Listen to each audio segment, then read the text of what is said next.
Assalamualaikum warahmatullahi wabarakatuh. Apa kabarnya Bapak Ibu di mana saja Bapak Ibu berada? Semoga Bapak Ibu semua selalu dalam keadaan sehat walafiat. Bapak Ibu berjumpa kembali pada channel YouTube Desti Hidayat, dan di video kali ini untuk informasi yang akan saya sampaikan bersumber dari laman Radar Kediri dengan judul Resmi Menpan RB tetapkan urutan prioritas honorer P3K tahap 2. Nah, kira-kira Bapak Ibu siapa yang paling diutamakan? Bapak Ibu dapat mengetahuinya dengan menyimak video ini hingga selesai. Namun Bapak Ibu, sebelum kita ke informasi lengkapnya, ada baiknya Bapak Ibu terlebih dahulu klik tombol subscribe dan juga nyalakan tombol loncengnya agar Bapak Ibu tidak ketinggalan info-info berikutnya. Dan nantinya jika dirasa informasi ini bermanfaat, Bapak Ibu dapat men-share agar tersampaikan kepada yang membutuhkan.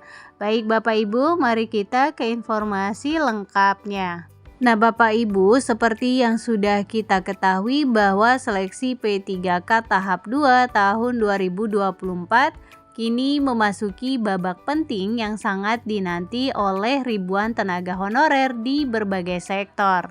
Kemenpan RB telah secara resmi menetapkan skema dan urutan prioritas bagi pelamar P3K tahap 2 yang mencakup 3 formasi utama, yakni tenaga pendidik atau guru, tenaga kesehatan, serta tenaga teknis. Nah Bapak Ibu, penetapan ini tertuang dalam keputusan Menpan RB nomor 347 tahun 2024 yang menjadi dasar hukum pelaksanaan seleksi nasional untuk pegawai pemerintah non-ASN tersebut.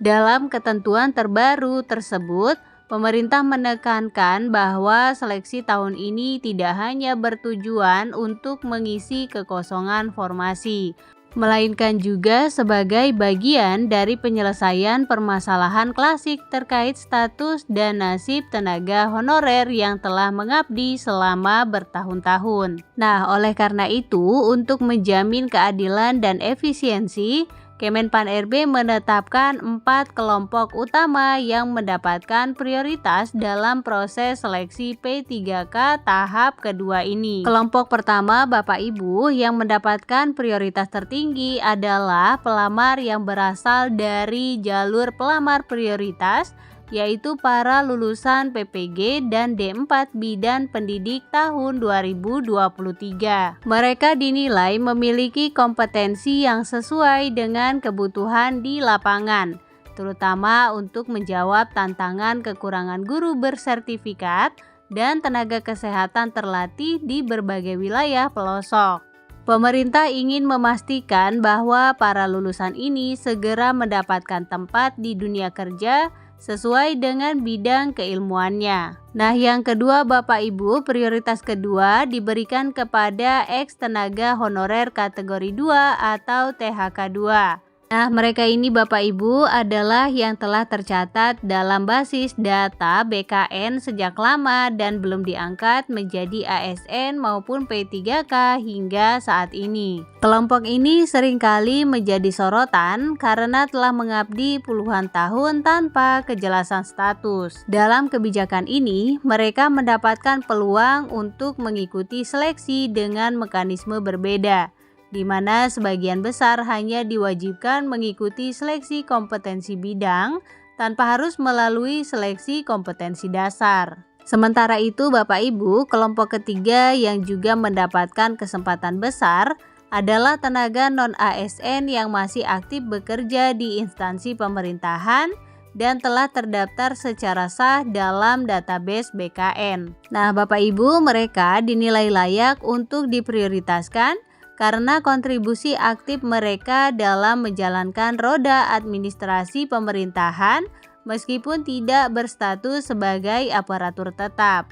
Selanjutnya Bapak Ibu, kelompok keempat dalam daftar prioritas adalah tenaga non-ASN yang selama minimal 2 tahun berturut-turut aktif bekerja di instansi pemerintah tanpa terputus. Meskipun tidak termasuk dalam kategori THK 2, keberadaan mereka tetap dianggap penting karena mendukung kelangsungan layanan publik di tingkat daerah maupun pusat.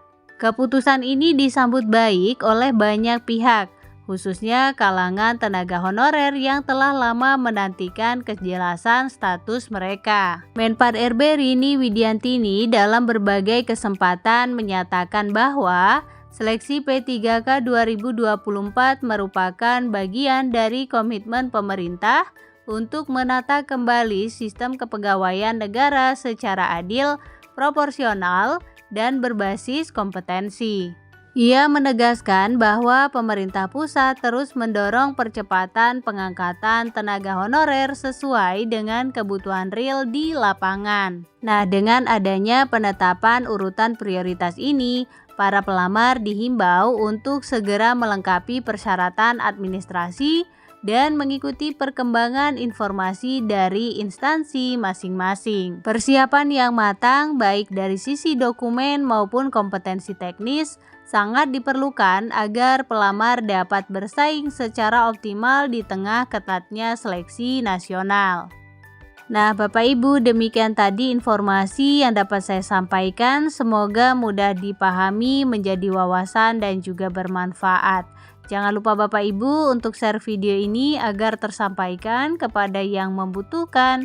Berikan like pada video ini, klik tombol subscribe dan juga nyalakan tombol loncengnya agar Bapak Ibu tidak ketinggalan info-info berikutnya.